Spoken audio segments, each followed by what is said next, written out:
kuba ngewe ngira dute usomye na Bibiliya na ba Paulo yari yarigishijwe na Gamaliyeli amwigisha bimwe birenze, amuhereza amategeko ya Kiyahudi yose ku buryo umuntu wese wavugaga bitandukanye n'Imana.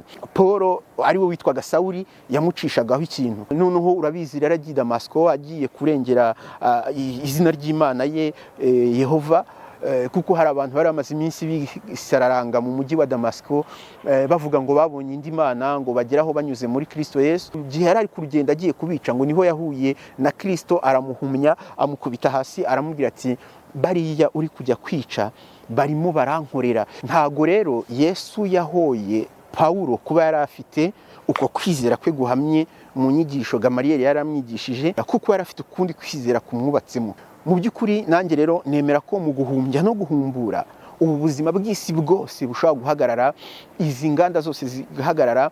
Nari ndimo mvuga ko hari n'abemera icyo bita blackout. Urabona uyu munsi isi yose iri connect, iri equipe na internet. Ngaho tekereza internet haramutse habayeho blackout, ugasanga se habayeho icyo kibazo kiri naturere, habayeho eruption du soleil cyangwa se ikindi kibazo kugeza uyu munsi tutarabasha kudeshifra, amaferuje yose yahita hagarara. No kuvuga ngo imodoka zose zagongana, amatrene yagongana, indege zagongana, abakoraga mu biro mwese mwahita mubura akazi, hari imiryango myinshi itakongera gufunguka. Ahubwo bya bindi abarokore bajya bavuga, ushobora gusanga cya kimenyetso cy'igisimba cya 666 gikubiye muri internet, kuko internet uyu munsi navuga ko internet ihagaze ubuzima bwahagarara ku isi. Noneho nkongera nkavuga ngo mu by'ukuri twebwe turi iki?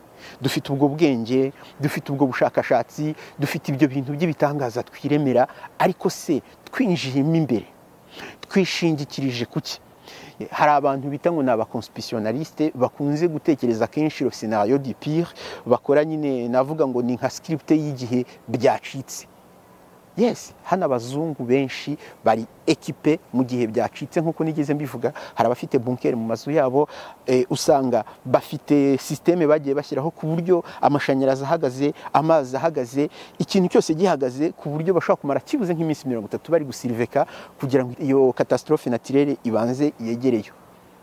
Nuko bari conscient ko ibyo ngibyo bishoboka.